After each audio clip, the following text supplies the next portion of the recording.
Hello, how we doing?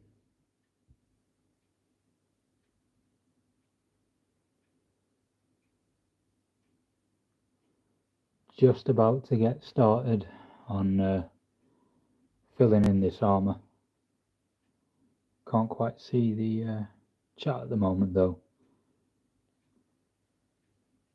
But feel free to stick anything in the comments, anything in the chat, and when I can get round to reading it, I can answer any questions you might have.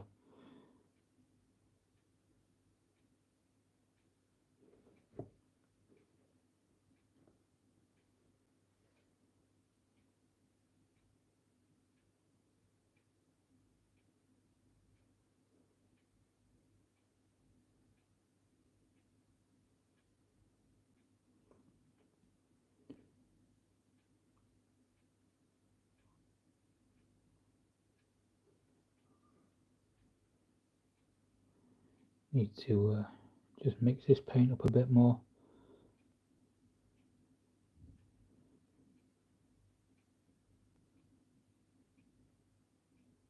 Make sure it's thick enough for what I need it for, because I need it to be a bit less runny than what I've currently got.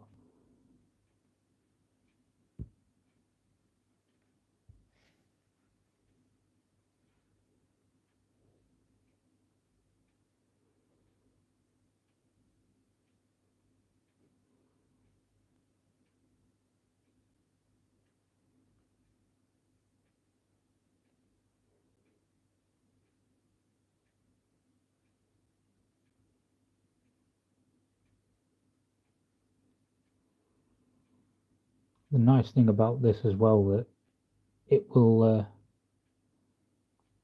die down a little bit. The colour will die back a bit, so a bit more like that once it's sort of settled. But this paint was sitting on the palette a while. I think it's separated, so I need to mix up a new set of it. Nothing fancy, it's just bold titanium white and Skaven black dinge, and then I mix it until I get a colour that I like. So there's not even any ratios I could necessarily tell you.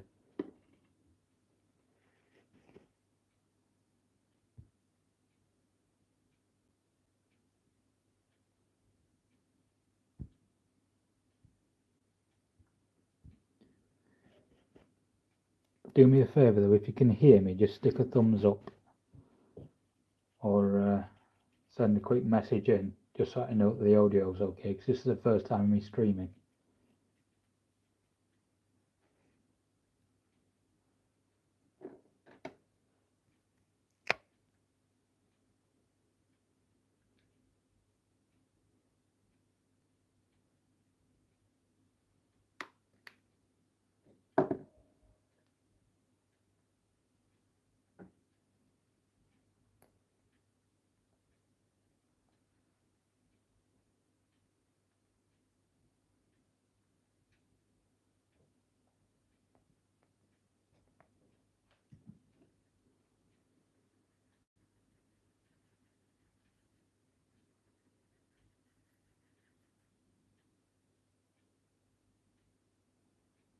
No, thank you. I appreciate it.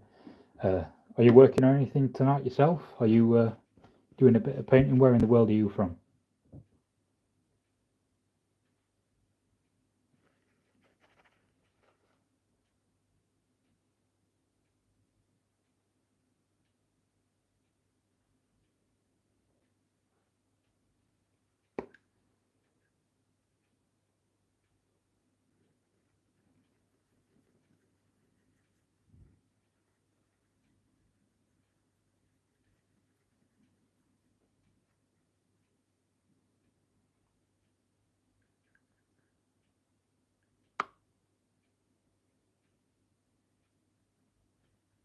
Oh, okay. For Chilcon as well.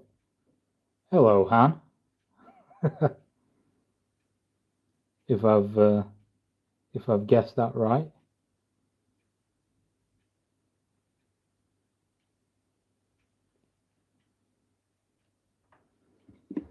Yeah, the sword on a Keeper of Secrets can be a bit of a bugger. quite a decorated one, isn't it? I think, if I remember right. We went into Chilcon as well.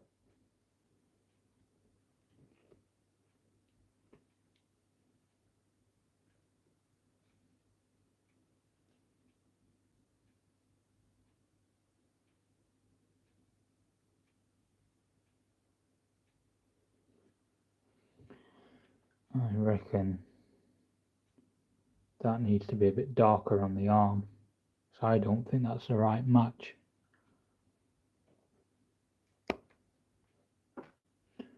I don't know much about the categories for Chilcon. I just know there's a painting competition, so I fancy giving it a go.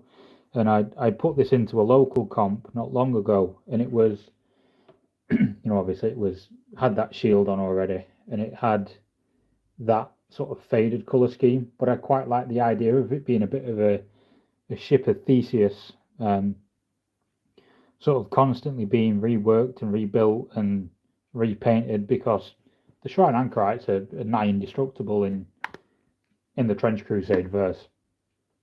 So kind of makes sense that the thing itself wouldn't get damaged too much. But paint would be coming off over the hundreds of years it's in service. It needs redoing. It needs sort of bits re-adding to it. Maybe a little bit of the exterior gets damaged, but the anchorite itself, the core of it, stays pretty much the same. But then again, after you've replaced so much of the exterior, how much of it is the anchorite that originally existed anymore? And I quite like that idea. I think I will be probably in. I don't actually know what I'll be in, because it's not historicals. It's also not fantasy. It's definitely not It's definitely not diorama. I'd probably end up having to be in the open category, I think, which I don't mind if I am. I gather that the open category is probably going to be a little bit more, a bit more contested, I'd imagine. I mean, if I can get something else done in time, I might try and enter a couple of the categories.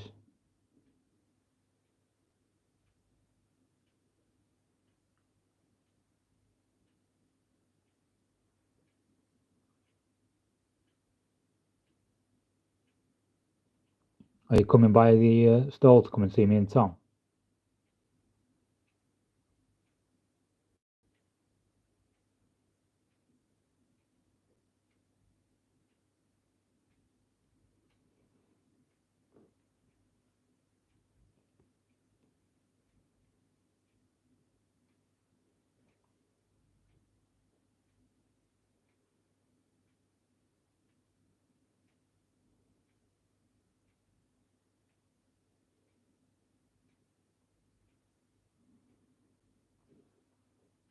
Come and have a demo game. I'm running demos. There's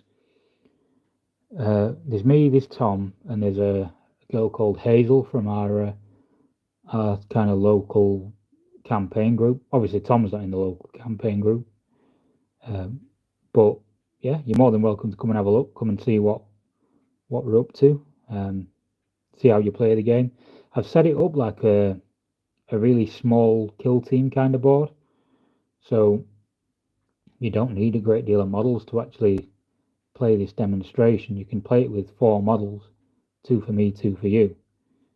And yeah, it seems like it's probably going to be pretty good. I'm quite looking forward to it. And we've got a Mandalorian cosplayer with us. Yeah, the Bloodborne sort of. So, if you know much about the guy that did the original artwork for it and came up with the original concepts of Trench Crusade, he's worked on Diablo and games like that. So, that there's that strong sort of reference image already there. And like you say, Bloodborne, I think Blasphemous as well is something that a lot of people say. Yeah, there's a bit of an influence there of that. And then you've also got things like Silent Hill, a little bit of that. Got a little bit of body horror, a bit of John Carpenter's The Thing with some of the factions. Got real world history. You've got alternate takes on real world history, like Admiral Nelson at the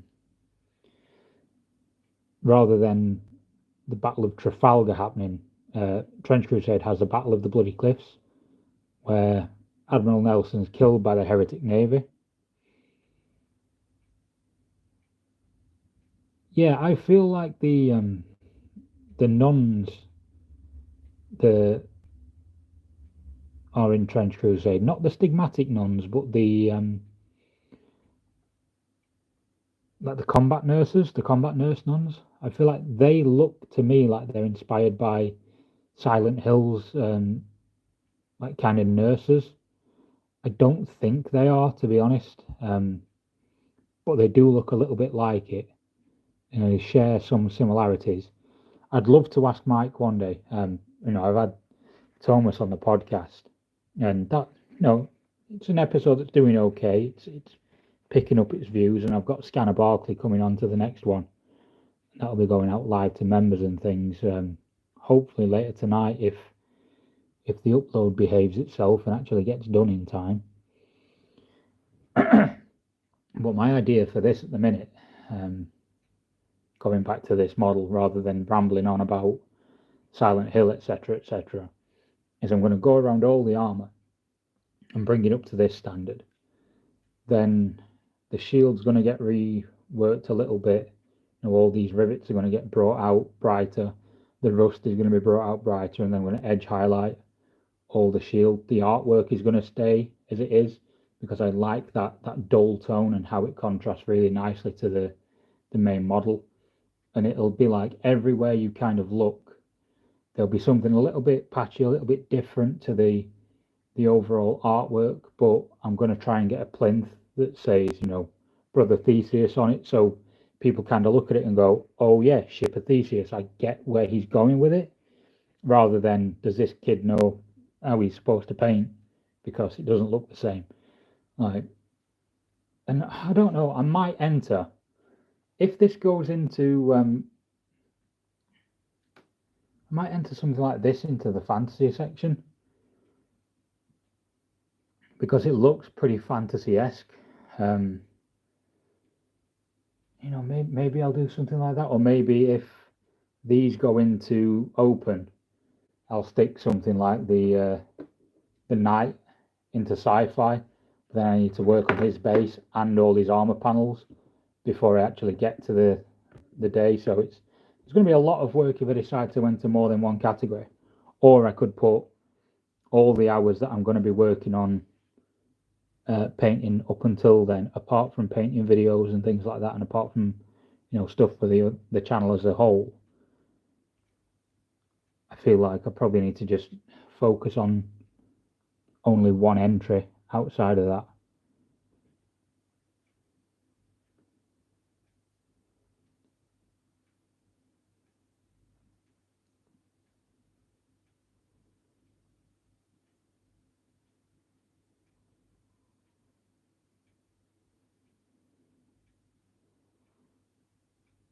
I think by the time I've finished this, there's going to be a few thousand tiny brush strokes on it, all to build up that effect. And in a way, I don't actually wish I'd have done it a different way, because this will add a nice effect to it, especially once I've got all the rust and the streaking grime and all the layers down and stuff. Not streaking grime as in the paint, the effect paint, but I'm going to do I'm painting individual streak layers and stuff, and I'll get around to that shortly, I think. I am as well. Chilcon's looking like it's going to be really good. They've sold out as well, I think. I think they've sold out of the quite a few of the main kind of the tickets you can buy for the pre-con. Yeah, I am liking this so far. I think you are a tiny bit delayed in your chats, not because of you. I think it's because of the chat settings I've set up. So I think you're about a minute behind. So I kind of ramble and ramble and ramble, and then you respond to something I said a minute ago. So maybe I need to rework that. But yeah, the pre-sale tickets are gone now. And a guy who, one of my commission clients wanted to come and see Chilcon. He wanted to see what it was like, and he's had to end up buying a painting ticket for, I think it's Tesseract Minis, to go and see Tesseract and Tiz. But to be honest, Tiz is a really, really good painter, so I wouldn't mind catching Tiz's lessons as myself.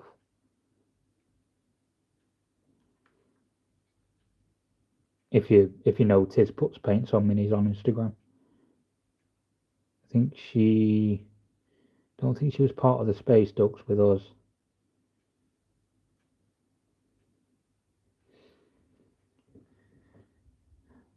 Right, this is a bit of an interesting one, because I know what I need to do for this shoulder pad because I just follow the curves. But this one's a bit more of a box, so it's a bit more of a mystery as to how it would weather. Because obviously anything going from the front's going to run off the front, that's fine. Anything going off the side's going to run off the side and all that sort of thing. But what happens up here? Is that more solid than the rest of it, maybe? I guess maybe it would be, wouldn't it? I'll do a ring. Maybe I'll put a lot of rust on the top here, because that's where yeah. Rust on the top here, I think, and build up, because that's where it had gathered before running off. Yeah, I think maybe that's a bit of the way to go.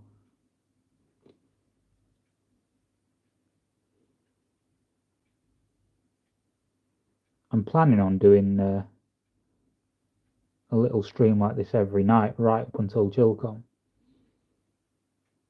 And I hope I actually started the right link to let people join. I'd rather, people actually found the stream that they wanted to do, rather than jumping in and finding I had gone live but not at the right link. But I'll work it out. It's only the second time I've ever gone live. Yeah.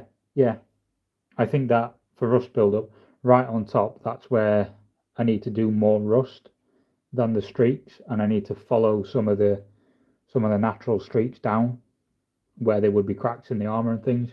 So I built up a lot of this here where I am kind of envisaging that it's just damaged over time, and where this starts to corrode, where these start to pit, and where there's articulation here, that starts to rub off the paint. It starts to get more damage, but obviously it's also going to be harder to maintain there. On top of the shoulder pad, yeah, I think you're right. That is where there'd be a more pulled up build up of rust. So I reckon that's what we go on to maybe once I've done this, because I don't want to work on the chains just yet, because I'm going to be working on each chain individually, and that, I think, is going to take a little bit of time.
Are you you're exhibiting, aren't you? I think you're an invited content creator to Chilcon, whereas I'm like the kind of their demo guy. Are you going to try and catch any people's demonstrations, like painting tutorials or anything, or are you pretty much locked to a table for the day?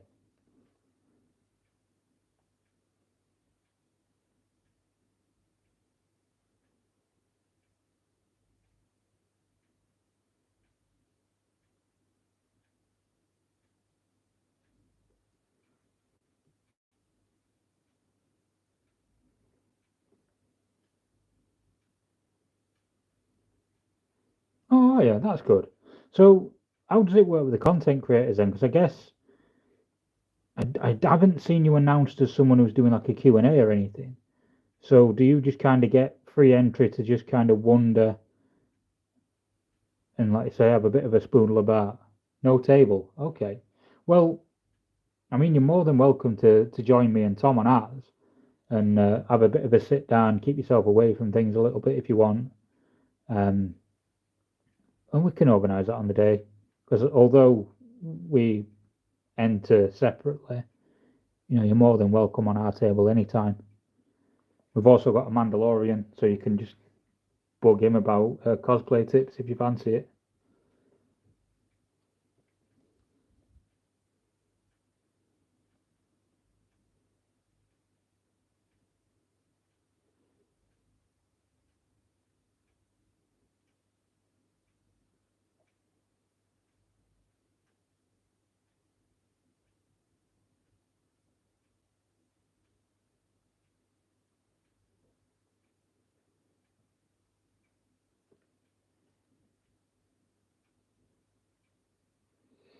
Oh, so speaking of filming, I'm thinking about doing a member video for the channel called Chatting at Chilcon because at Salute I'm going to do the Salute speed date.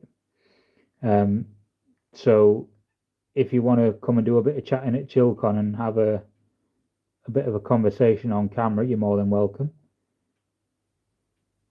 I'm going to try and bug a few people to join in with it as well. So I'm going to try and get Peachy because he's agreed to do something with the channel. And since there's only you in the chat, I don't mind announcing that here. Because who's going to believe you?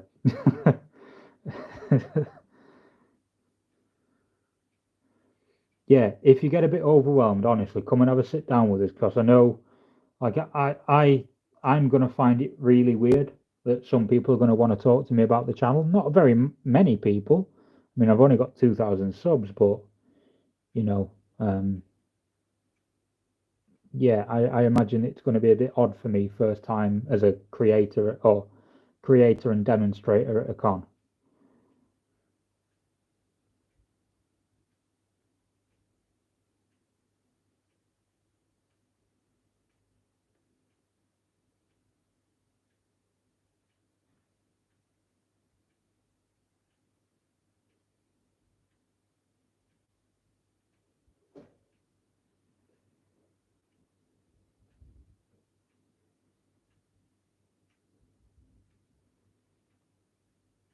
So I think,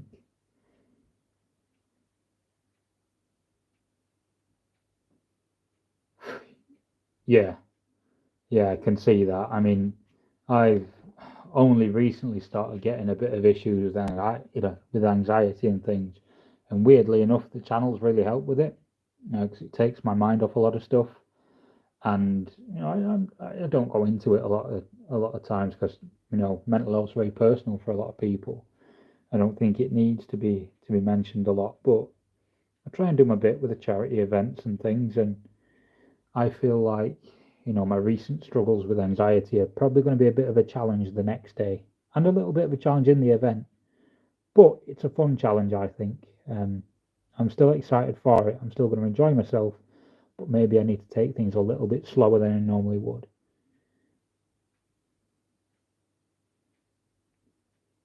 which is probably also going to be a bit of a blessing and a curse.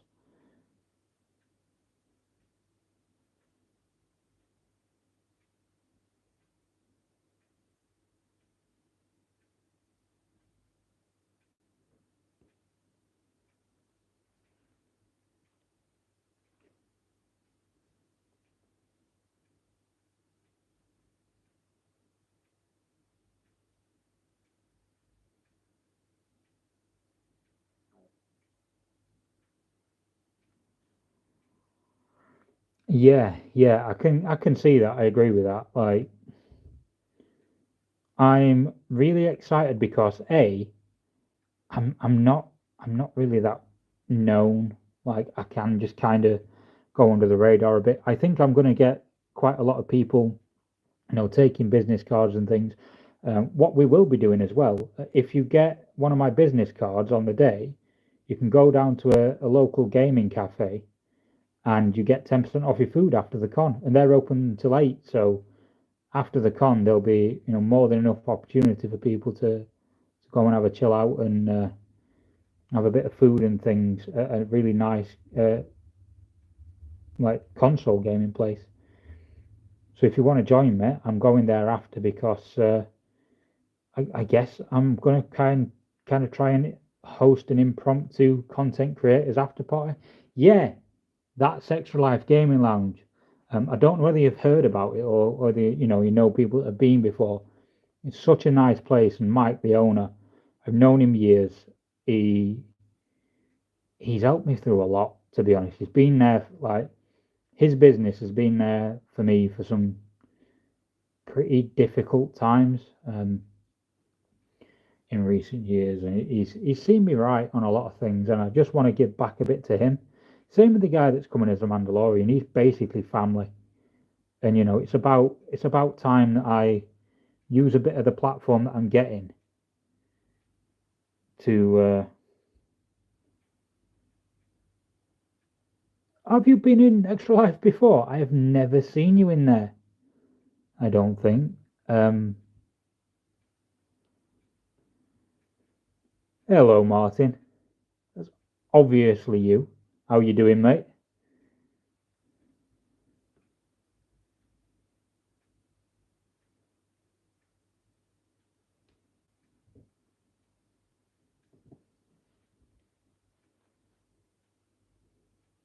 I'm gutted that you can't make Chilcon, Martin. It'd be nice. But I have got old Thomas with me, and I will bully him profusely.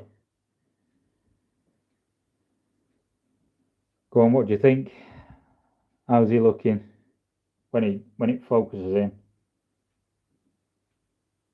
I like how that shoulder pad's coming along. It's looking a bit messy, a bit done in at the minute. Um, when I get the grime layers on, I think I'm going to really start enjoying building them up because a lot of it at the minute is fugue and orange.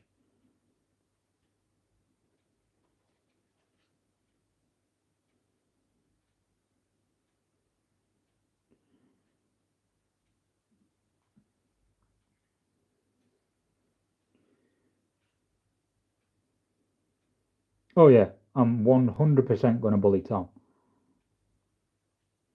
That is how I'm trying to aim for. Rusty and Battle Worn is exactly what I want, and I'm like I was saying to Han earlier on that I kind of want a bit of a Ship of Theseus theme going on because he's going to be called Brother Theseus. So I want everything to look like it's kind of been repainted over loads of times. Yeah, I imagine he does squeak. I imagine he either squeaks or the armor just groans, and it's absolutely having a horrible time of it. Like I imagine most of the armor, alongside the obvious hymns and things that he'll be playing through massive loudspeakers and things, or just probably screaming at the top of his lungs. Yeah, I imagine the monk inside's probably got tinnitus from all the squeaking that the armor does, if he's not already deaf. Yeah, so there are going to be some oil stains on the joints and stuff. There's going to be some dirty down rust going on in a bit. That is currently in my pocket, just warming up, so that it's not too difficult to use because we know it can be a bit of a pain in the arse.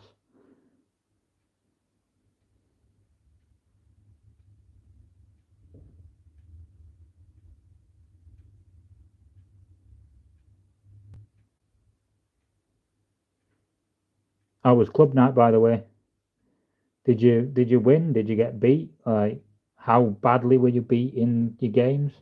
Which games were you playing?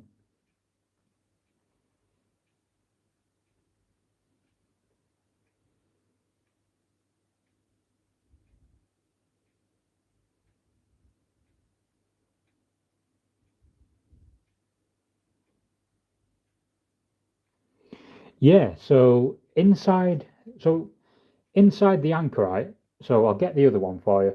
So this one is how they normally look. It's granted it's a bit bigger than the standard anchorite. He's a bit of a chunky boy because I've had him done at 125% scale. But inside those anchorites, so inside here somewhere, there's a battle monk, and inside all the cockpit is a load of spikes and things that keep the monk in kind of penitent pain, so they can suffer like Jesus did when he was being crucified. That gives them a load of sort of penitent powers, and they drive forward the giant anchorites. You've also got some other guys called just heavy mechanized infantry, and they're based on these designs. I don't have one with me at the moment. Yes, so it's like a big walking Iron Maiden, only a big walking Iron Maiden with a guy that willingly volunteered to climb inside. So they also have these. Where's it gone? Try and find the Catherine wheel for you. So normally they have that Catherine wheel rather than the shield. So that's the Catherine wheel that comes without anyone on it. But we get these. I can't find the braking wheel.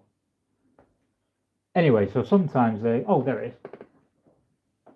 Yeah, sometimes they'll put they'll put a pilgrim on the braking wheel, and the pilgrims will fight to get a position on the braking wheel. Yeah, I prefer the shield as well, Martin. I like it for some individuality.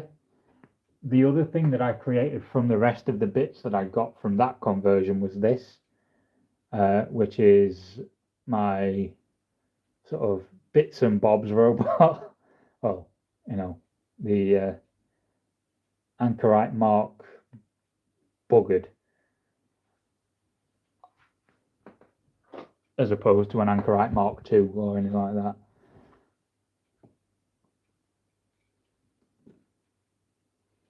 Are you painting anything yourself tonight, Martin, or was it, you mentioned it was a modelling painting tonight, so building some flesh eaters? Ah, I thought you were building Soul Blight. What's happening with the flesh eater courts, man? Yes, so they fight to see who gets broken upon the wheel. So the anchorite will smash them over the head with a big Catherine wheel, and then they'll tie them onto it, and they give the anchorite like a load of holy protection. So in the game, there's this thing called a mechanic called tough.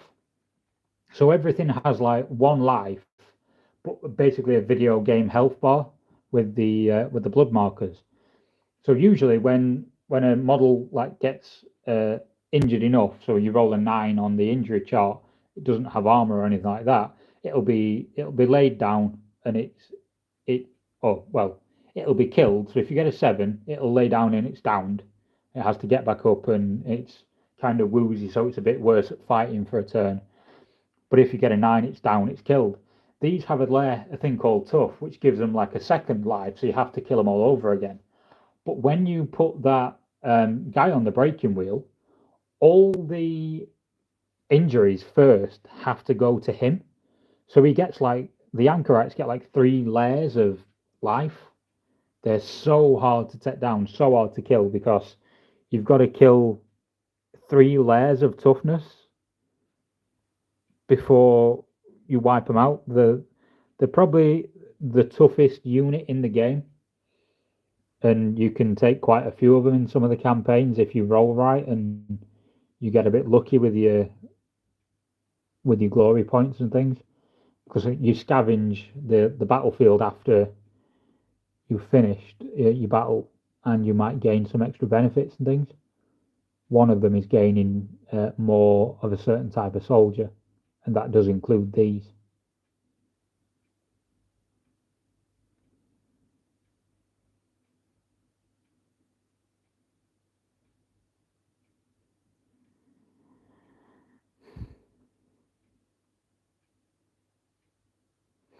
So the flesh eater courts, you can ally soul blight in with them. So you could still even use some of your Soul Blight or some of your Flesh Eater coats with each other. You don't need to be sold on an Army for Death. You can also run Nagash with any of them as well. But I don't think you can. I don't know. I think you can actually run Usharon, the Mortarch, with any Death faction as well. I think there's one that you can't, and I'm not sure who it is.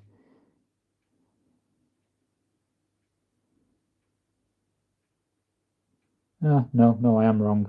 Thinking about it now, you can run, or at least you could in the last edition as Age of Sigmar, run all the Death faction Mortarchs, all the Death faction leaders with another faction. I think it was the Soul Blight main, not Soul Blight, sorry, the Flesh Eater Court's main leader that you couldn't use. I think it was Kakatros or something like that. Anyway, I'm just rambling now, and I probably need to focus on this so I don't put a wrong line. But yeah, you'll have to show me when you've done the Soul Blight, when you've done with the Flesh Eaters, because I play Soul Blight every now and again, and I've got a really stupid list called the Legion of Horsey that is just basically knights and cavalry.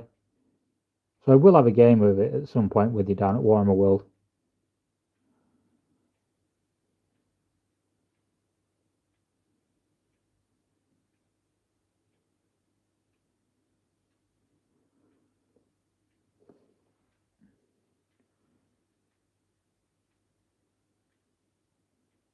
I reckon I quite like that. I think I need to start moving on to the backplates now. Thankfully, even though there's about a million bloody lines on this already of paint, the backplates are only smaller than the front. There's a bit less to them.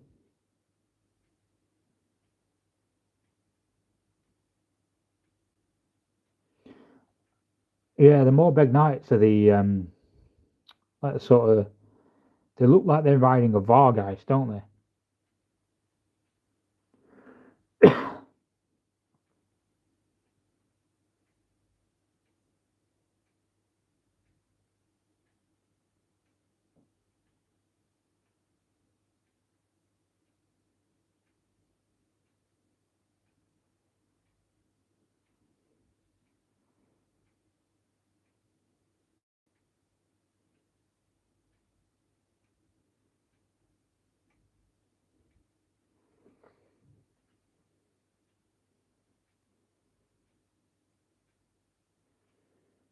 Well, when you want to learn how to freehand, mate, if you want to give me a shout, I'll give you a hand. Like, there's some really, really simple tips and tricks you can do for heraldry.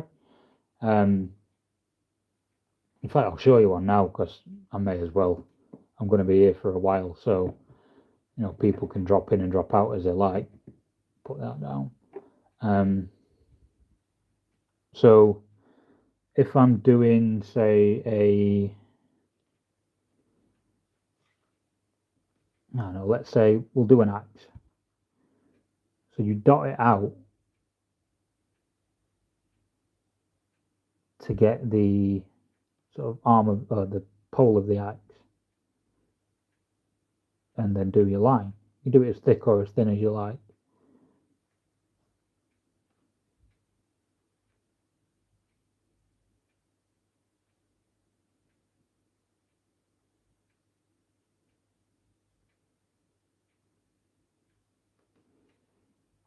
So we got a. Obviously, it's not particularly straight, but didn't think I was going to be painting that tonight. Then, so yeah, doing a double-headed axe, we then go off to the sides, do another dot, a little bit higher than that line, a little bit higher than there, there, connect them up.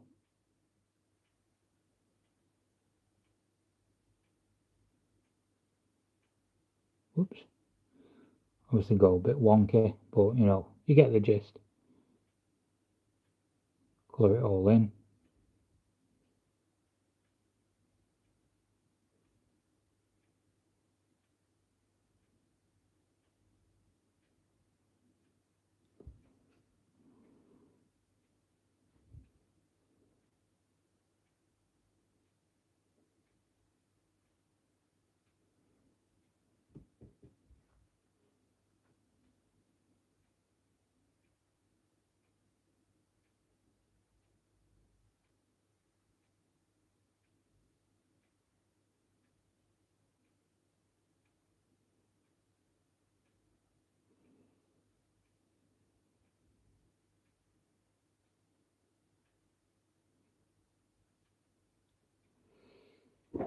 So and then when you've got that kind of rough shape, go slightly above and then do a curved line to slightly below.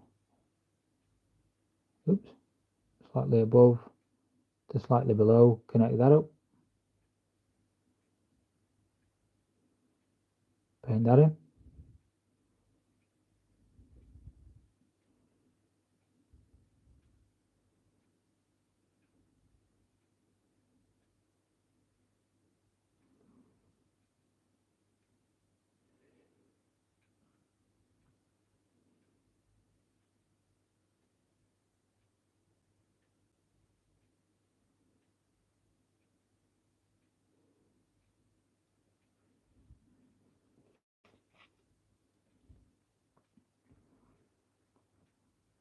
I'm probably going to find out in about a minute or so's time when one of you is really bored of me doing an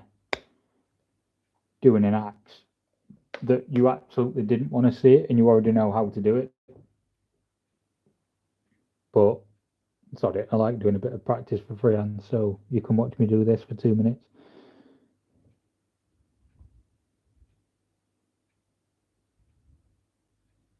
Clip it off at the bottom.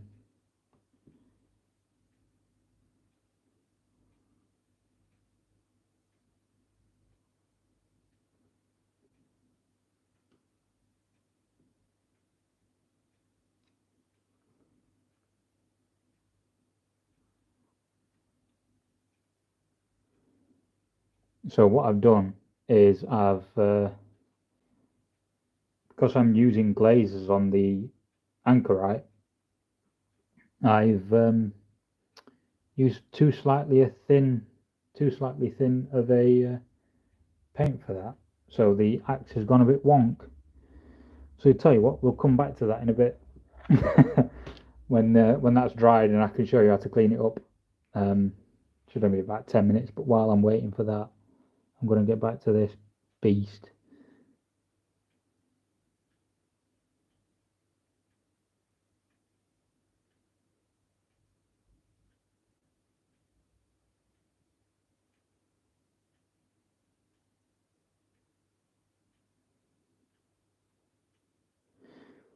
I'm also going to be doing a freehanding video for the channel, just to teach people the basics of heraldry. Which is probably a better time to try it than when you're trying to paint an anchorite with a load of glazed, tiny lines of grey.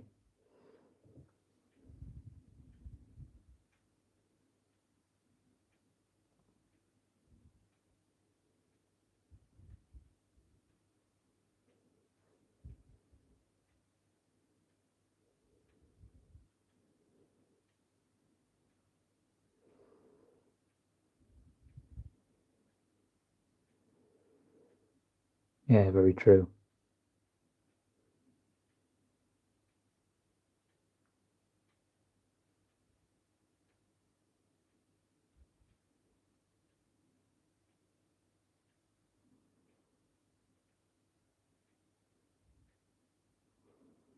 It's a shame you can't make it up for Chilcon as well. It would have been nice to see you, mate.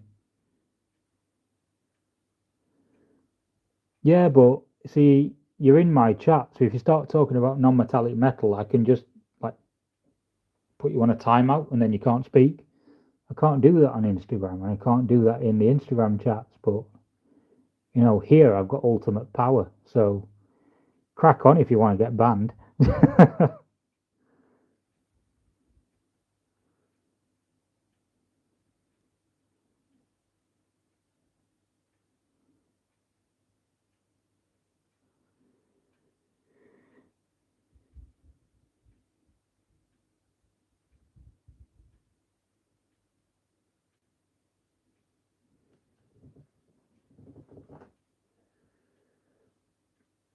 Oh yeah, like if Tom came in here, if Russia was in the chat, he would. I'd ban him just for a laugh. I'd be unbanning him and banning him like every sentence he did.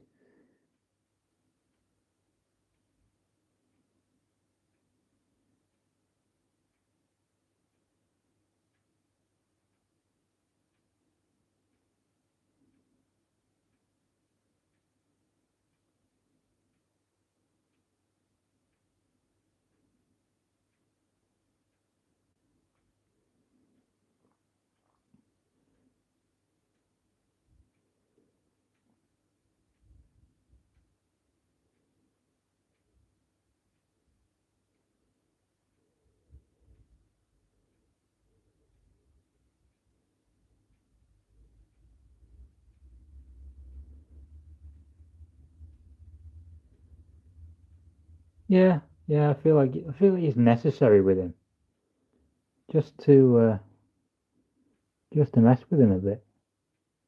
By the way, have I told you that I'm working with some developers in America to promote an upcoming tabletop game?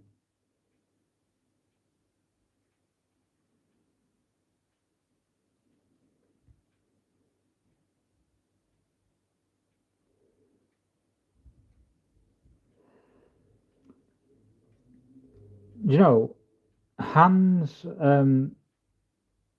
Hans' name reminds me of years ago. Can you remember that video of Hammy the hamster? He's like, "Hello there, I'm Hammy the hamster, and I'm looking for a female." It reminds me of that video with a little Irish pervert hamster. Because Hammy was really, really funny.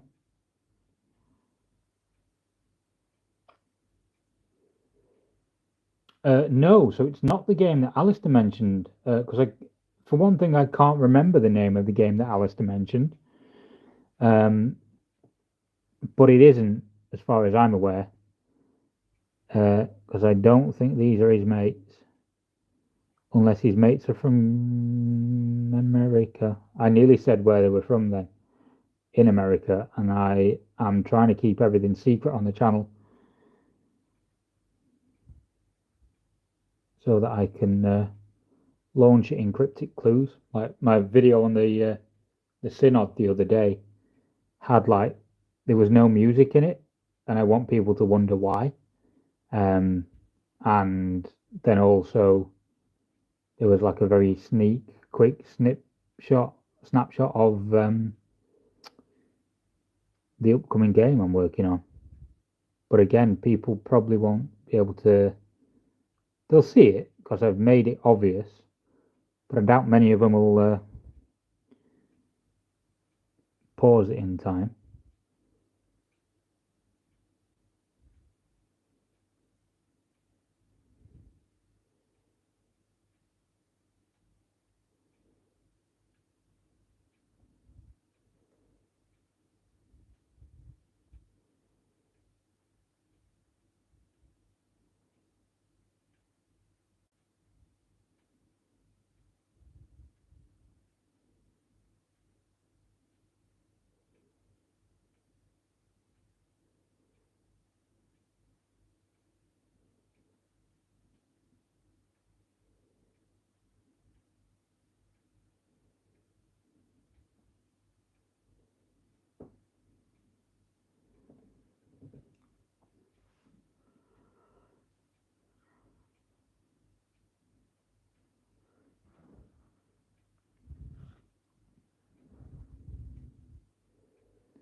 Hey, you joke about OnlyFans, Martin, but 20 quid's 20 quid, mate.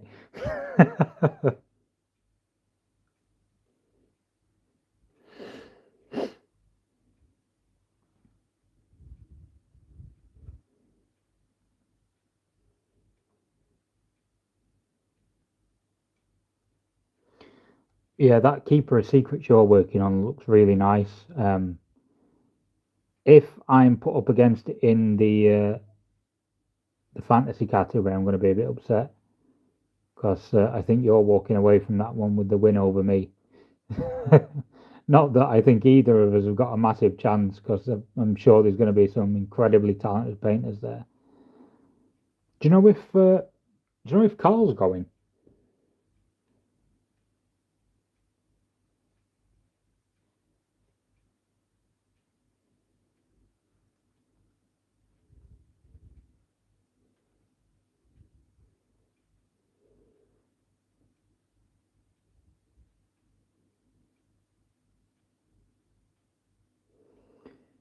Yeah, I'm hoping he does do well. I'm hoping that the judges take pity on me and perhaps give me a wooden spoon for me feeble attempts at painting stuff. Ah, see, yeah,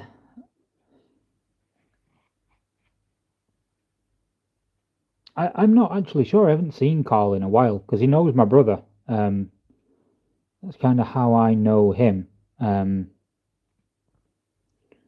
but I never really interact with him very much. But I know that we went to when we all met in Manchester. He was there with you for Golden Demon. Golden Demon, yeah, Golden Demon event. Ah, oh, we all get a badge for entering. Oh, I'm going to claim that to gold. I'm like, see my winner's badge. Yeah, man, only getting that to people that wins. Are they doing things like commended entries and stuff like that? Is it a bit like Demon? I've never been to Chilcon, so I'd be interested in what your take was because yeah, I'm really looking forward to it, but I don't know what to expect.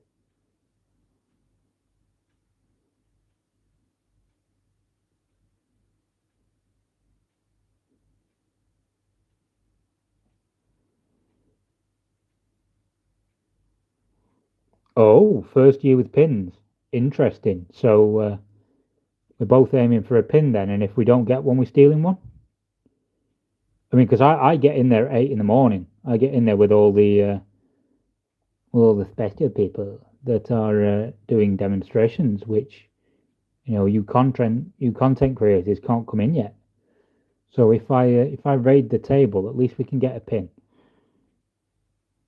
Finalist and entry pins, right? Fair enough. Well, I'm definitely going to hoist a finalist pin. If you distract them, I'll raid the table.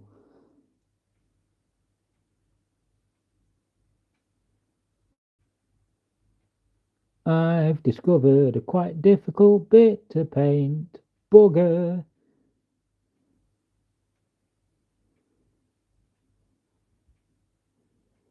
Exactly, yeah, pin badge heist. We've also, I've decided, if you do have your duck from the space ducks, we'll communicate only in duck squeaks across if we need to find each other. So if you take the duck and you need to find me or Tom, you squeak the duck and we'll know where you are.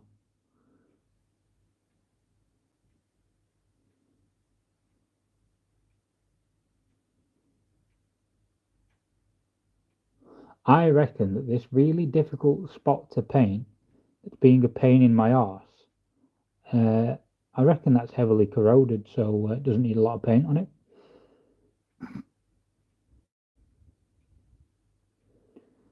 To be fair, I've got in there all right. My name is Michael Caine, and I am a nosy neighbour.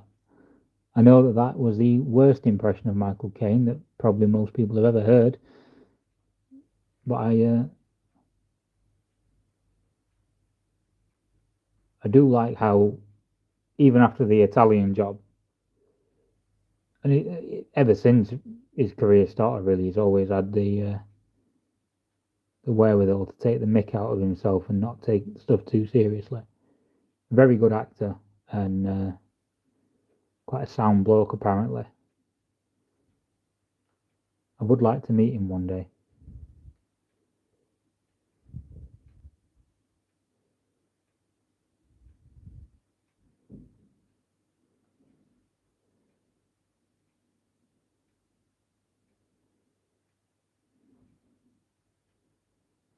Nah, I don't need any dry blood leaking out of the bike.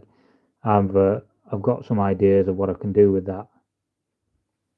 But thank you for the suggestion, though, because I think on some of the models, I will need to do that sort of bit of grimness poking through and bit of messed upness.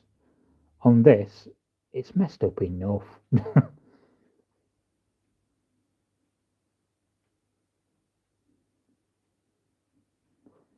I think that arm is really starting to take shape now.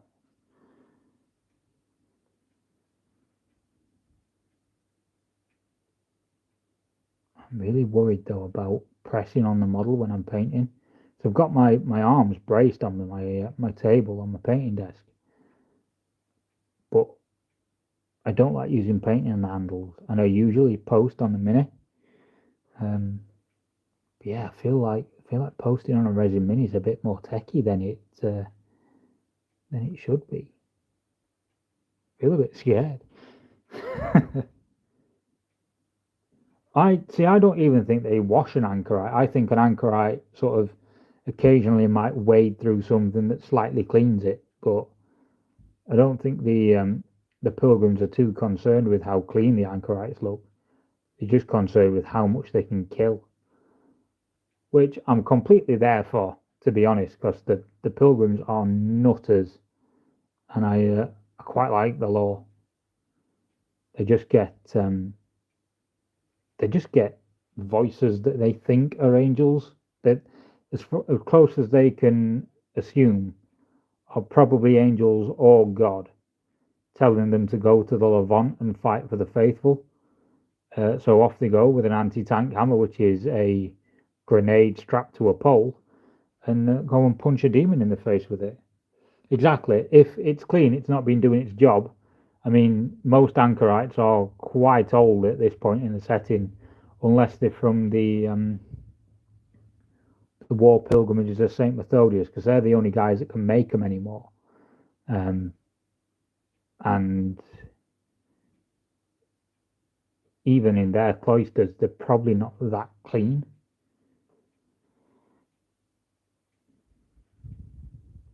I was talking to a guy who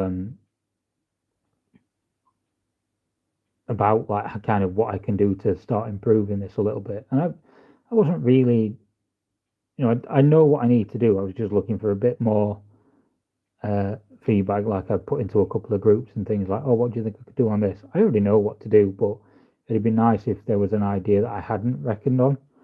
And Lakey, the guy from the Trench Talk YouTube channel, I was on his podcast the other day. He's a really nice guy.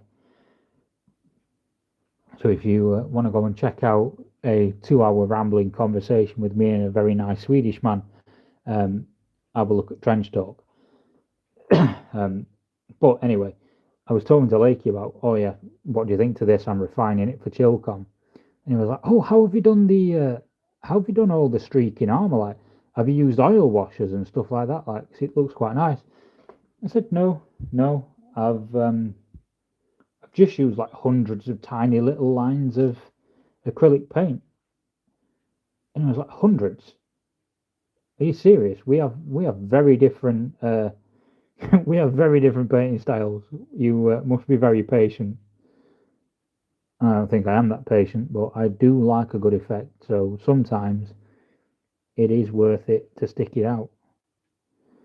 I'm not quite sure what will cost me €20, Martin, but um, I'm sure I'll find out, or probably won't, or may not even want to. So I'll ask Kate; she might tell me.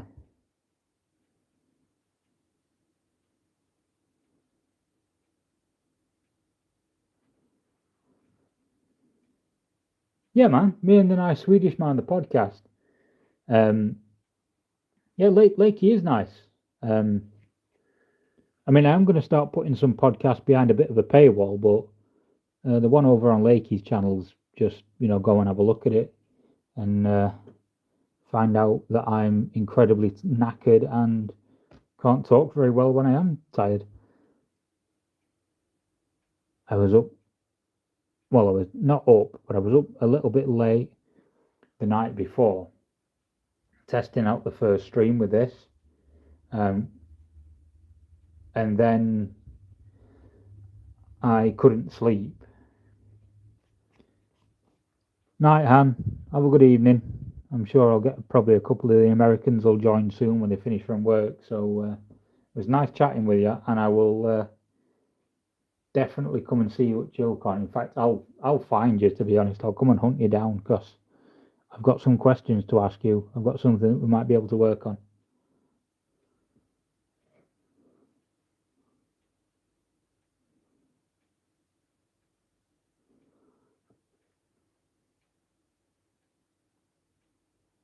This has been a nice little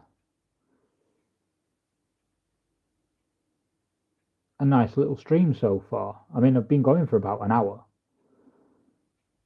but last night I was streaming for two with I know you'll be using an Emperor's Children bag. I just need to look for the brightest purple on in the entire con, and I'll find you. Yeah, what was I saying? So yeah, it's been quite nice this stream. I was streaming last night for 2 hours and no one joined in because I don't think I set it up right.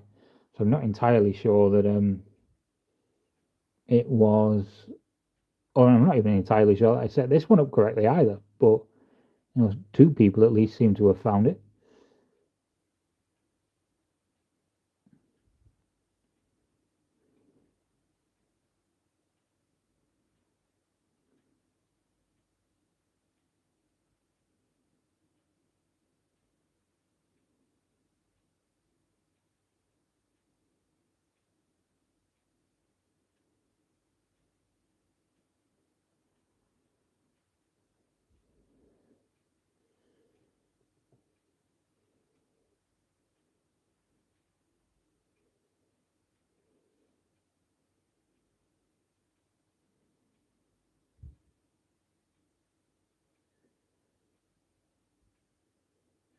Tell you something, Martin. Painting on camera is a bit of a skill that I am quickly realizing I need to get a hang of.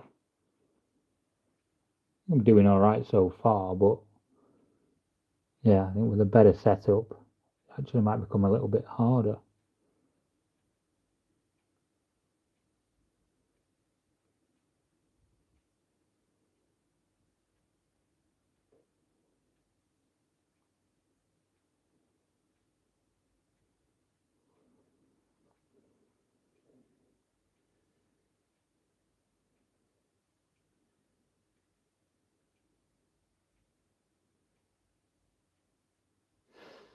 Well, I'm sat here with a ginormous cushion behind me.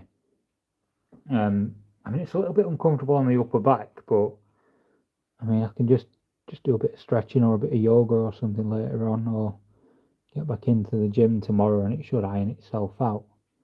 So I think Han has dropped out the chat now, but it's still showing me there's two people here. I don't count for one of them, so I wonder who our second person is, our mystery guest.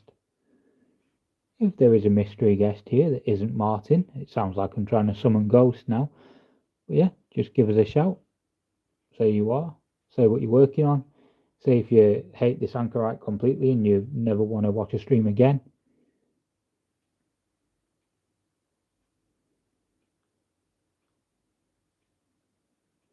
Yeah, see, so it only said one for me when Han was here. So I think there is definitely another person in, unless it is just Han's not closed down her stream. I've no idea. I think I'm nearly done with the armor. I just need to do the hands. But I don't think I want to do too much of the hands.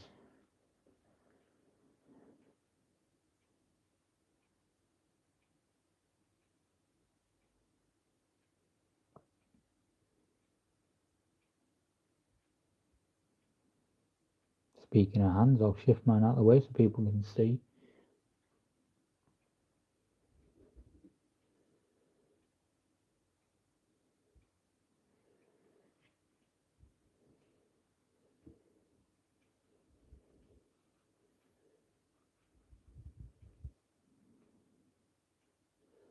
Yeah, I liked the original, but it wasn't up to the standard of the Shield, and it didn't show off quite as much as what I would have liked. And also, I like how this new cleaner look is a bit more juxtaposed to the Shield and some of the stuff you can see poking through that cleaner look.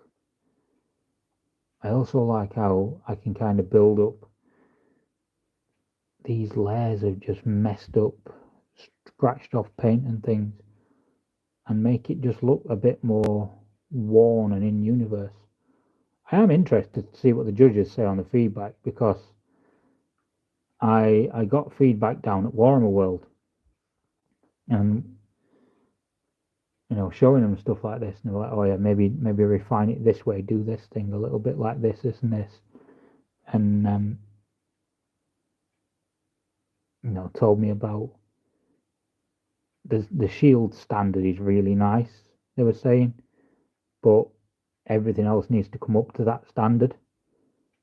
And I feel like doing this sort of does pull everything to not necessarily the same color palette, because obviously the armor itself is lighter, but it brings everything up to the same, like a similar kind of finish.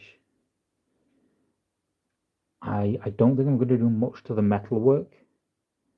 I'll be doing some. I've finished that arm now, apart from the back, so I just need to do the back of that arm and do this arm, and I'm good then to move on to, I guess, next phases, and whichever phase I fancy that being. I think at some point I'm going to have to redo the wood as well. Yeah, it looks like Hannah's just left now, so it's dropped down to the one of us, or the one of you.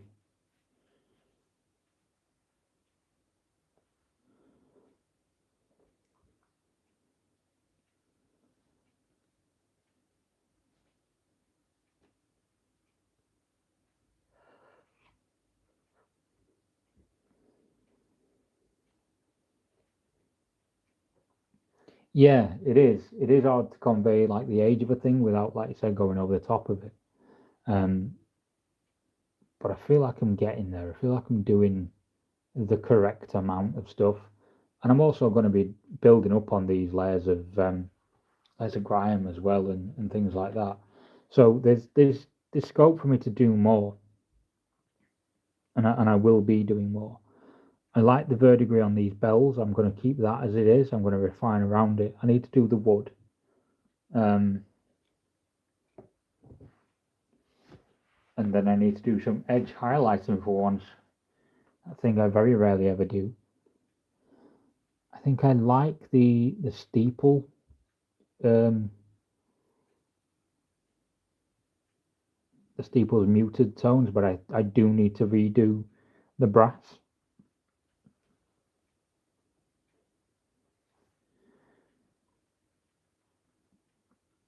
And just make the brass pop out a little bit more, particularly on the legs.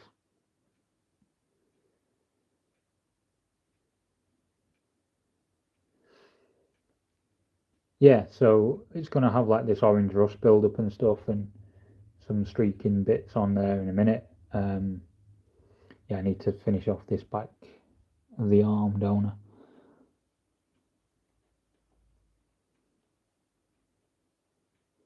I'll have used up an entire palette paper soon just on building up grey on here, which I don't mind. I like it. I like the colour it's conveying, and I like the life and the atmosphere that it gives it.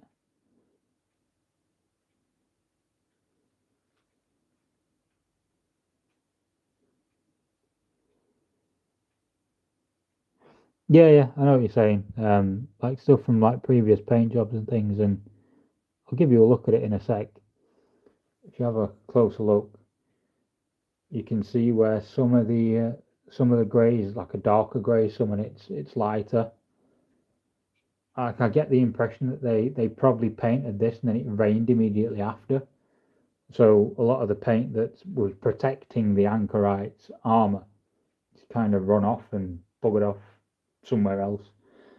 I like this bit. I like how weathered that is. I don't think I'm going to change that very much. I'm probably going to make this and this be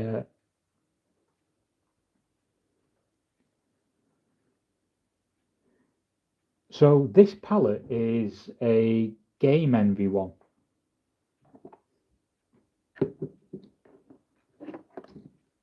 You know, Game Envy. My brother got it for me. I don't know how much they cost. It's a nice big palette. I normally use a Redgrass Games palette, and I really like the Redgrass Games palette, and I want to go back to using it. I'd buy if I was buying them myself, I wouldn't get this sponge. If you want this palette, go for it, because this palette's got loads of like little. It's got like a brush holder thing in the top, and it's got some little pockets for things. It's even got a dry palette with it, and yeah, here, one sec. That's the lid. Comes with a little compartment in the top. But get the Redgrass Games sponges and palette papers, because you can see the palette's not playing great, and I think that is because of the sponge underlay in it. I think the palette paper itself is probably all right, but yeah, the sponge kind of gives you a bit of a weird collection of water. I'm used to it after a couple of only like 2 or 3 painting sessions with it. So I am used to it now, so I know what to expect and how to work around it. But for someone new to it, it's probably going to catch them off guard for the first couple. That being said, it's a perfectly good palette. It's nice. I do like to use it. I just prefer Redgrass, and I think that's just because Redgrass I know and I trust a lot. I've learned it, if that makes sense. Yeah, so I like this for it being a bigger one that I can use for bigger projects. But the Redgrass ones always see me right. So either the Game Envy one I'm using now is pretty good, to be honest, or a Redgrass Games wet palette. Now you can get a bigger Redgrass one, or you can get the Travel Redgrass, which is pretty good. I enjoy using the Travel Redgrass. To be fair, it's a nice palette with some good amount of surface area on it.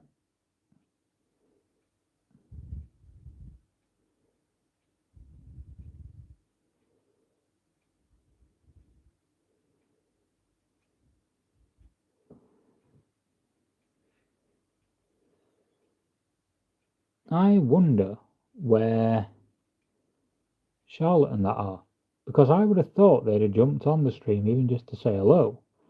So I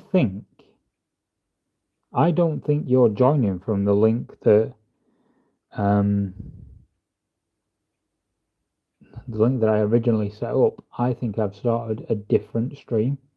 So I think people are going to that original link and not finding a stream there, which is frustrating. I need to learn how to do streaming on here. It'll take me a bit of time, but yeah.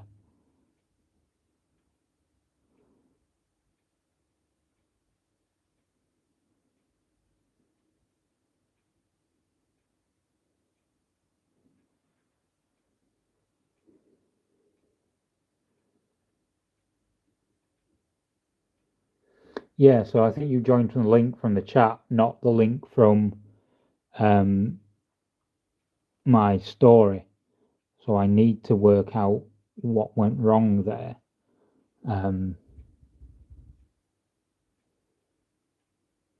Because also I would have probably had a game dev in here talking about the upcoming game.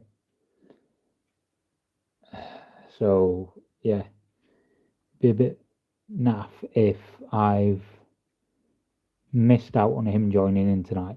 Then again, though, I'll probably get a couple of my like 1 or 2 regular people from the commenters drop in at some point on these streams. Probably not tonight.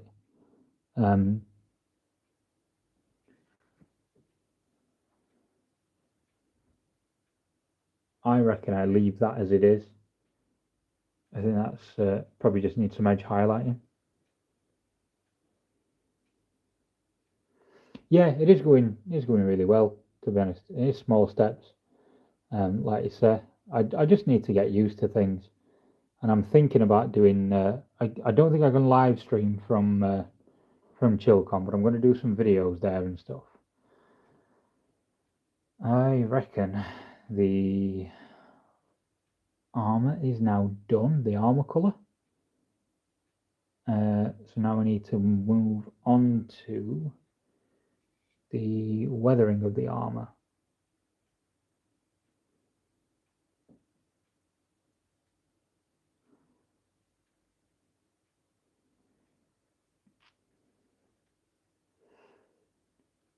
Yeah, I reckon weathering now. So move over to trusty Fugan Orange. I'm running out of this, and I need some more because it's a fucking incredible. It's a great paint for a really good paint for weathering and building up rust colours and rust tones.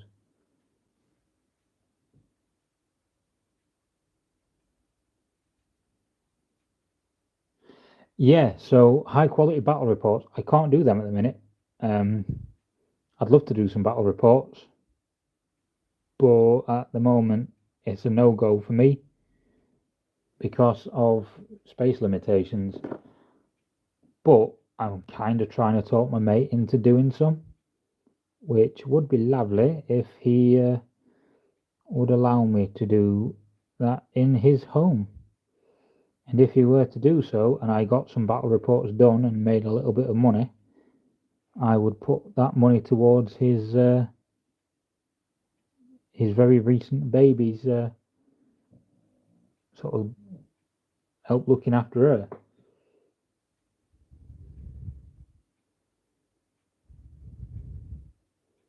Might help him out with a bit of a fund towards getting her some supplies and stuff.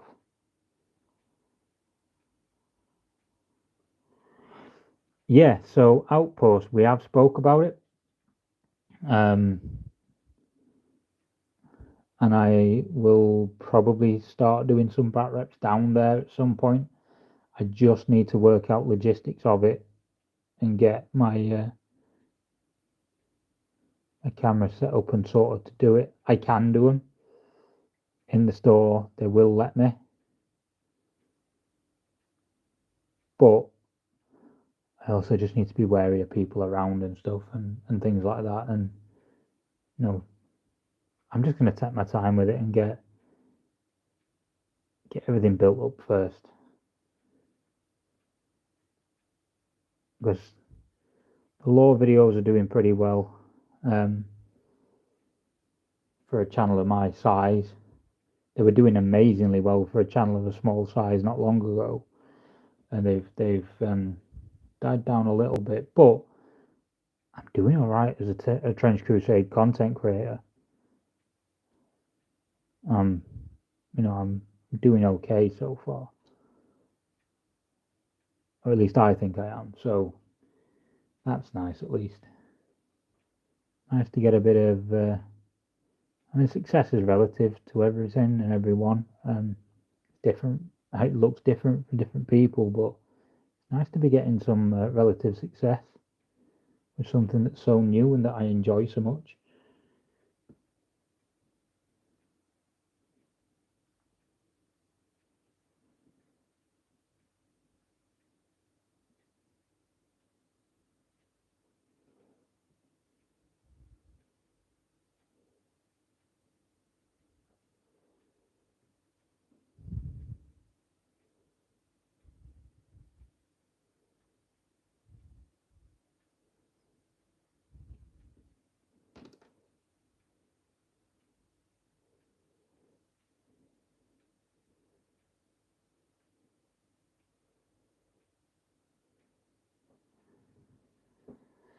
Yeah, it is. It is a marathon, not a sprint. Yeah, this is the thing. I'm getting some fairly decent sized guests on for such a small content creator, such a small pod, and I am quite happy about that. I am still slightly confused as to why Thomas would have done the pod in the first place with me, but I'm incredibly grateful he did. Even though that episode isn't doing great at the minute, I think it's going to be one of those evergreen ones that just over time it's going to grow fairly big. Not fairly big, but it's going to grow a fair bit bigger than it currently is. I just want the game to do well, because the guys are a decent, nice bunch of guys. From what I gather from other people that have, spoken to Mike or have met Mike in the past, it'd be nice if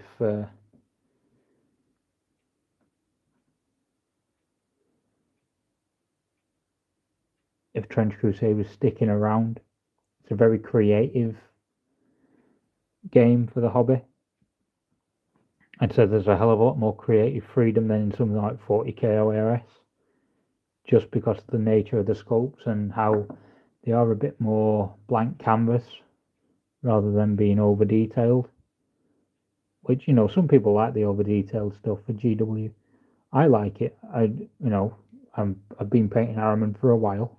I'm going to stop painting him for far longer than I've had him, but eventually he'll get done. Yeah, that's the thing. That video will be a steady earner. I think anyway. We'll see. Let's not jump ahead of the gun and sort of just see how it goes. But I think I'm doing all right so far. For someone so new to something like YouTube, I'm doing all right. Could I be doing better? Of course I could, but then again, so could everybody. But I could also be doing a hell of a lot worse than I'm currently doing, and I'm not. So yeah, see, that's the thing I like about it. It does have the hallmarks of a long-term game, but it also has the hallmarks of a game that it feels like it's been around for a hell of a lot longer than it has, and I don't want it to lose its current identity. But inevitably, if it stays around for a long time, it probably will. By that time, though, I'll probably moved on to many different games because people are asking me to cover other stuff.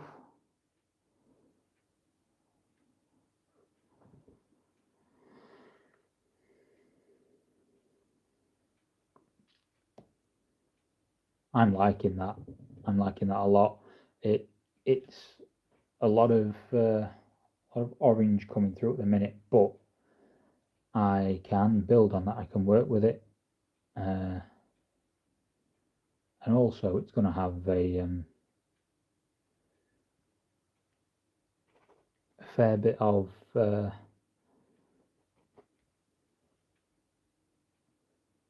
varnish over the top as well.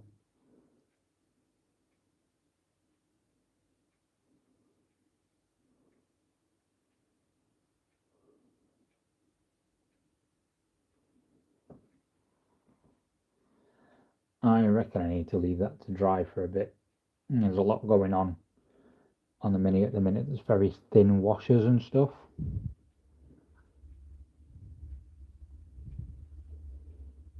But hopefully these streams, once I've finished the Mini itself, I can turn these into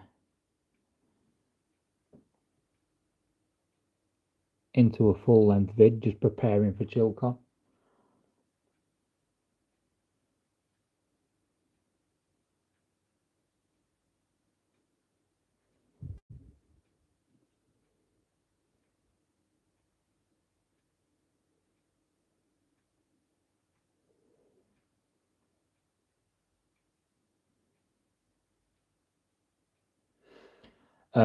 So I won't work browns into the orange now because there are brown undertones throughout the whole thing. You just can't see them necessarily. Because of the camera. A lot more brown comes through than orange, but with the light being so strong. There you go. You should be able to see it now.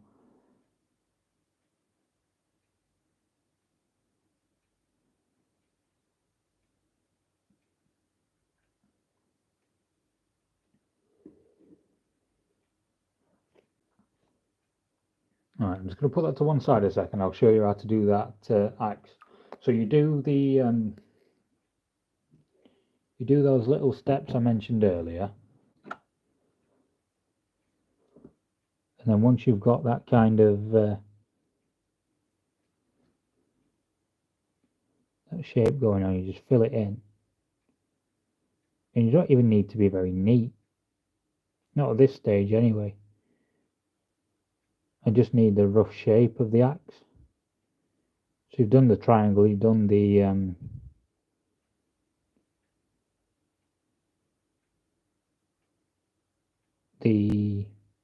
hilt.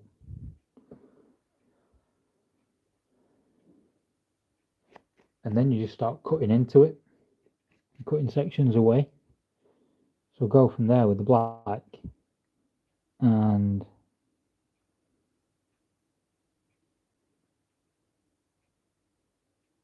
follow the lines I want to cut out.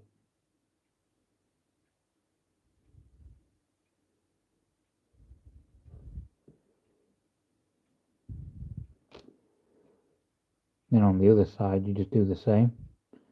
So you do a line next to the blade and hilt there. Follow that.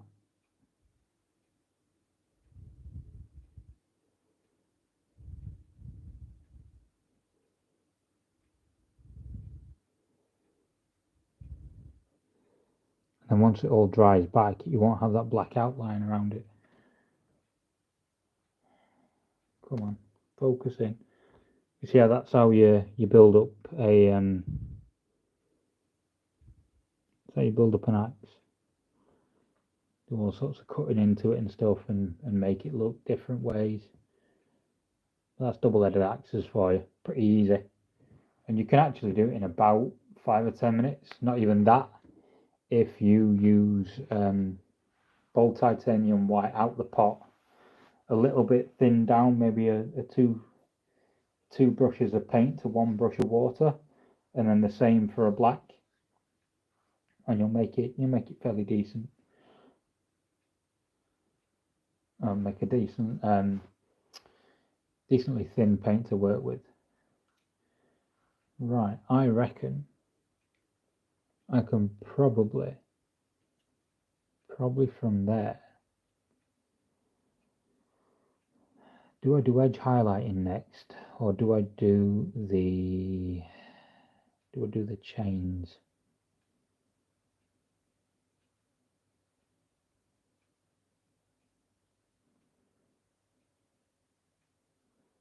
Yeah, so look at it like a join the dots when you're doing the freehand. So that's how the guy that I did the heraldry course with, that's how he showed me. You join dots, but so if you're doing something like this, it's a completely different way to doing heraldry. And I started with those fresco style paintings, which you would think are hard. They're easier than painting a mini to a decent standard.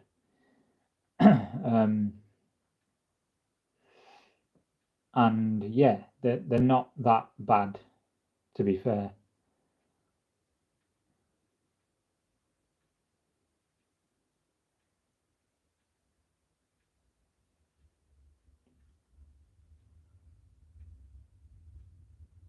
I do like a good freehand.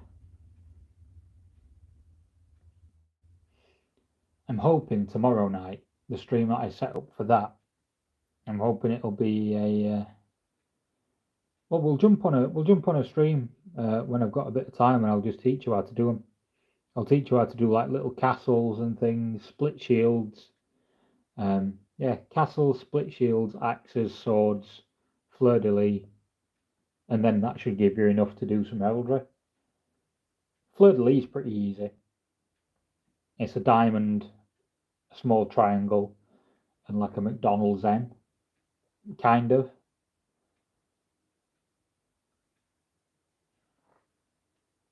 I reckon you can do a few decent little fleur-de-lis.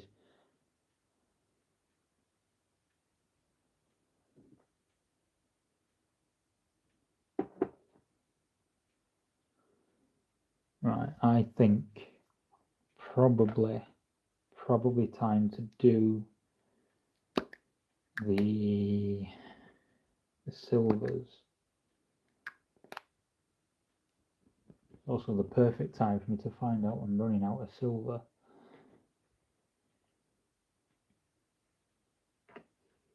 I thought I had more lead belcher than I currently do. Apparently I don't.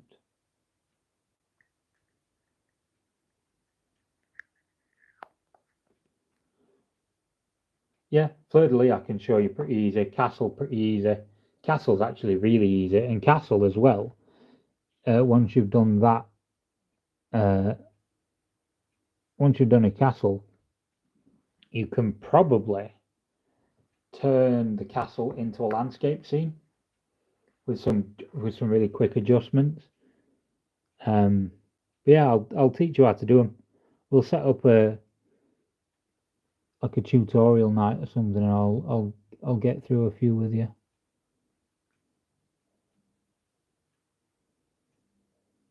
So I'll do it with Charlotte as well. I might even screen record it and do it as like a painting class for the members.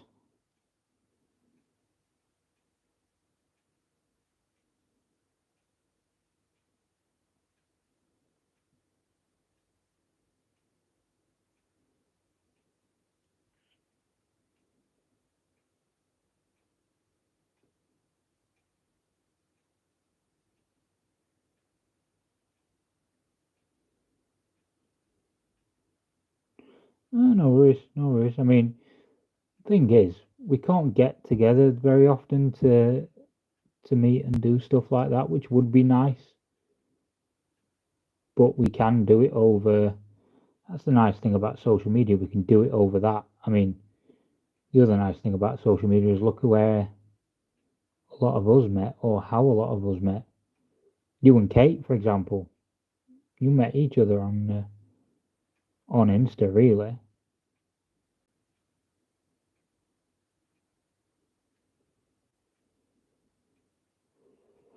Yeah, every bit of footage is usable for something, like you say.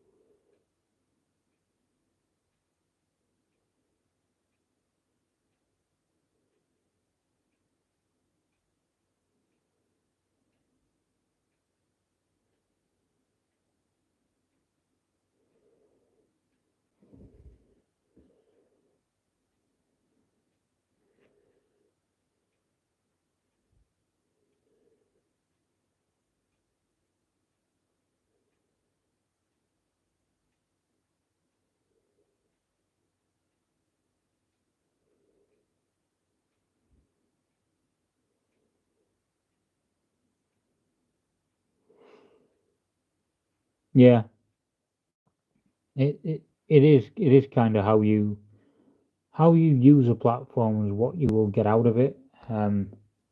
If you're too hung up on numbers of followers, stuff like that, and you don't use it in the correct ways to get those followers, you're not going to have a good time on social media.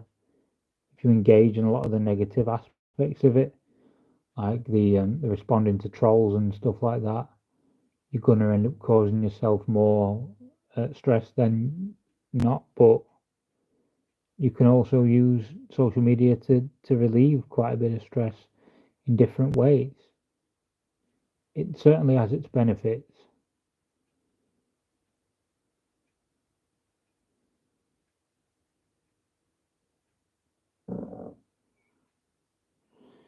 Yeah, yeah.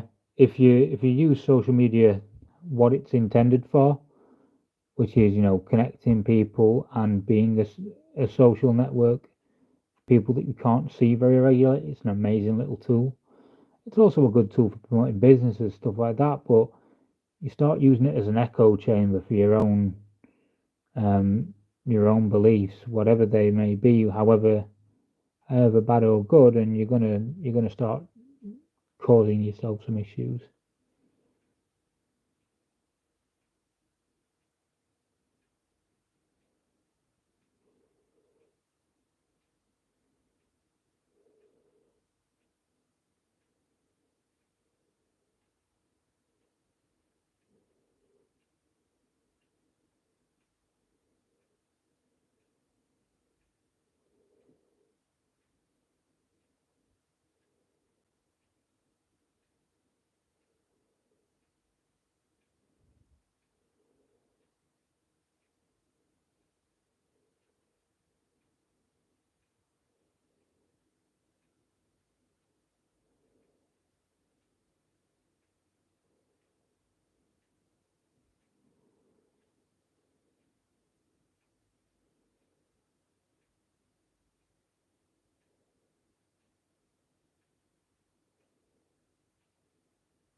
Yeah, true. I don't know how much refining I want to do on those chains. Because I don't know how refined they need to be as a massive rusted chain. Certainly the ones on the lower belt, anyway.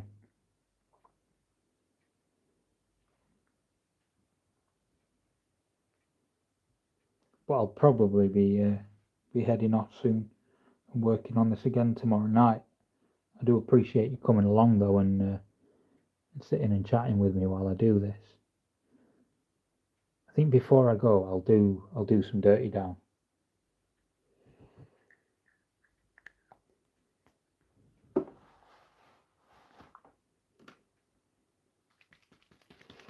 Yeah, so those ones on the bottom, I reckon they would be a bit more messed up, whereas the ones on the shoulders probably a bit cleaner.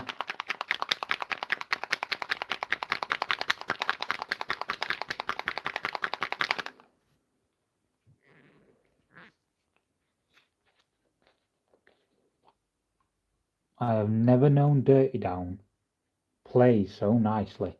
I've had it sat in my pocket for I've had it sat in my pocket for about an hour and a half since I started the stream. And yeah, I need to be doing that more often, I think.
Yeah, the that Dirty Down came out really nice, I think.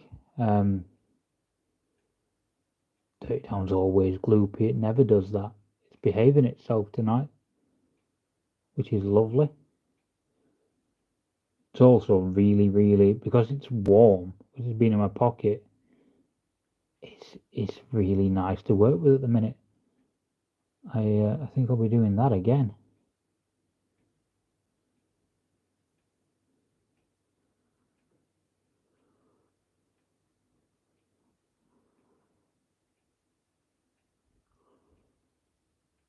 Behaving itself because it knows the guests are here.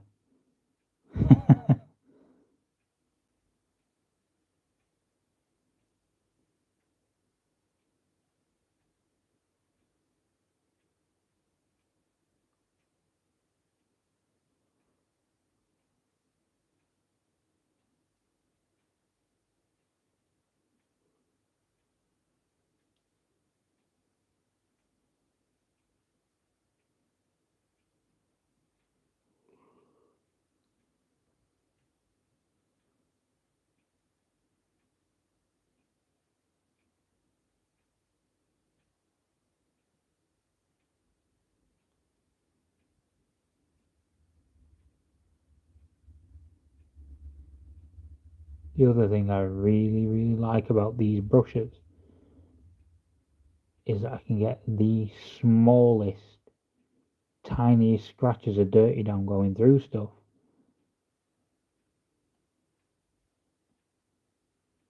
To help me build up these layers of rust and grime.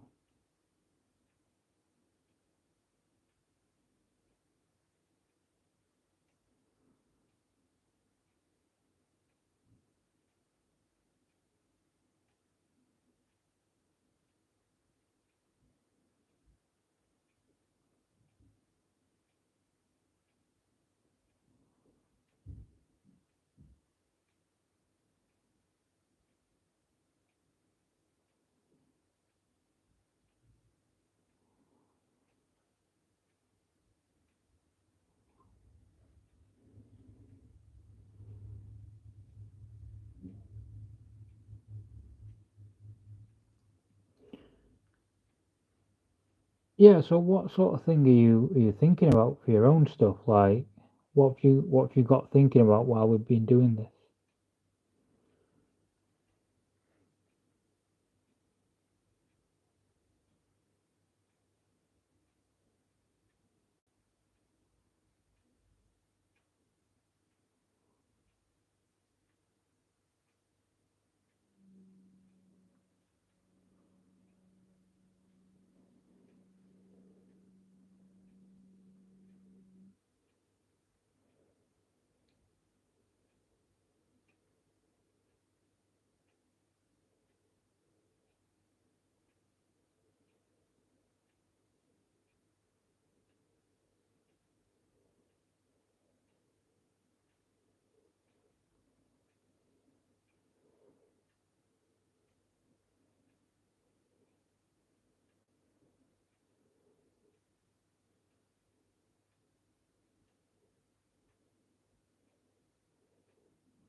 Yeah, I feel like this is a bit more towards a traditional painting style, whereas I do try to do a bit more realistic in some of my stuff. So I can see what you mean about that, and I think Trench Crusade minis they do lend themselves really quite well to like a traditionally almost like a Renaissance painted art style to the minis rather than necessarily like a GW heavy metal style.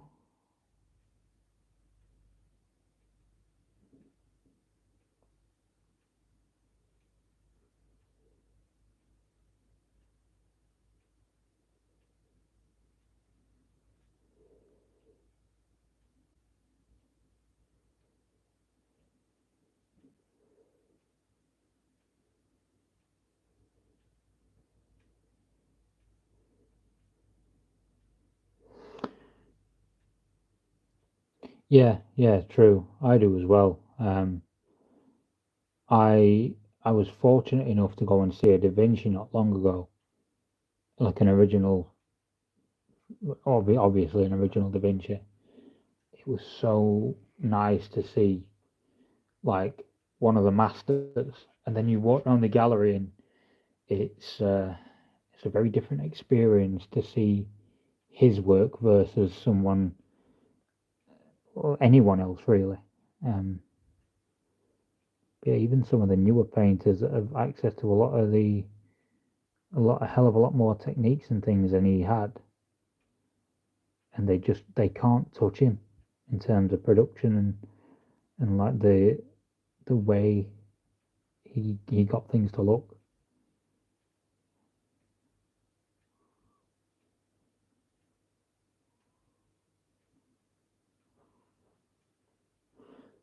Do you know who has really impressed me recently with the painting though?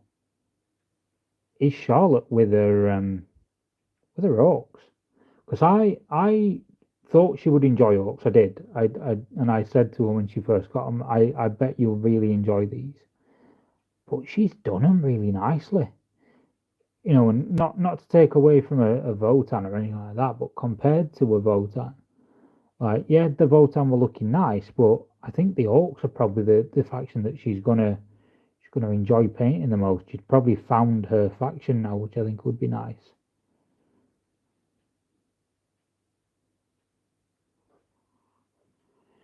Yeah, yeah. And for your flesh eaters as well, I'm like a minute or a minute and a half behind what you say. Um, so I think you're responding to me fine, and I'm kind of having to catch you back up. Um, so with there we go. Been around Florence, seen the Medici and all the museums for the painters era. Yeah, I I did I did enjoy going and seeing that at not the British Museum but the National Gallery, seeing his stuff there. I would like to go back to Italy at some point and see some of the old masters and actually take a look at their the works that we don't have over here and that don't make it over here because obviously Italy guard them because they're such national treasures in quite a few more ways than one.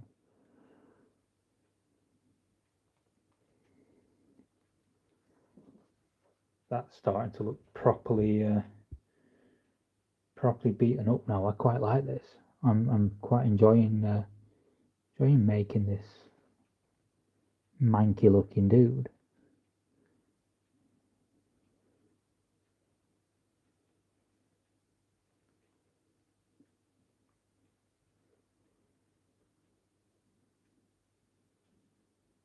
Yeah, so the orcs they do support a use of bright colours, and they all also like you can't make many mistakes on an orc because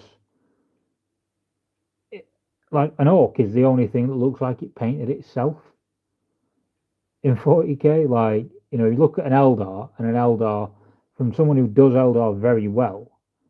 An Eldar is painted like a not a portrait painter, but like you say, like a Renaissance painter probably would. Not obviously not quite to that skill level, but you know what I mean. There's a lot more effort that goes into painting an Eldar. Whereas an orc, yeah, they kind of do it like they just painted themselves. And I think Charlotte's bright colours and that paint style, I think really will work for orcs. And I think she'll enjoy them in a lot more capacity than she has her other projects. I think they'll resonate with her a bit. I've heard Venice just stinks, and to be fair, so does Paris. A lot of people say that because of the Seine, and obviously in Venice you've got the canalways and stuff. I just want to go to Italy again, really, just to see how it's changed over the years and how it's different to when I went last.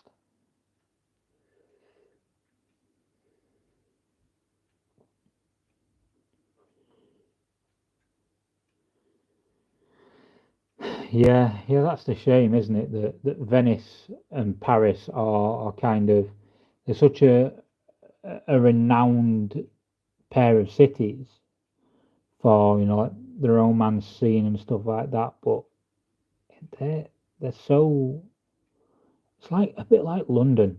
It's of its age and it shows its age until you go into like say central London, which is by and large pretty immaculate around certain areas because it's the absolutely wealthiest bit of London.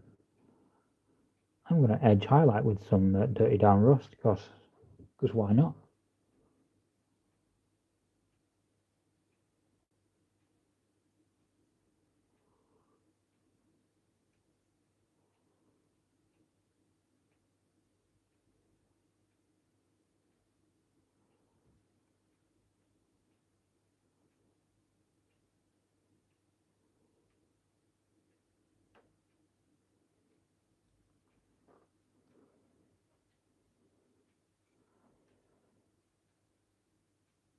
Oh, I'm enjoying this now.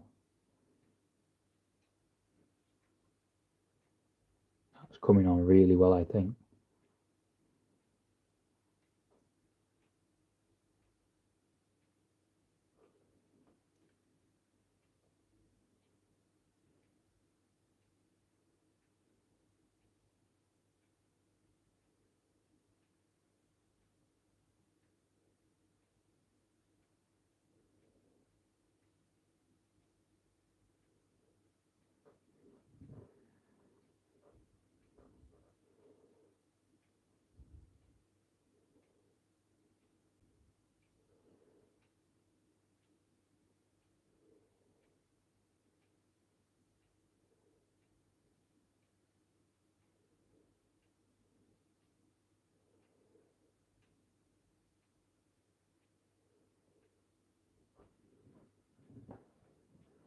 Yeah, no worries, man. I'm probably going to go myself in a sec. So you have a good night and you take care. I will hopefully catch you on tomorrow night's stream where there should hopefully be a few more people.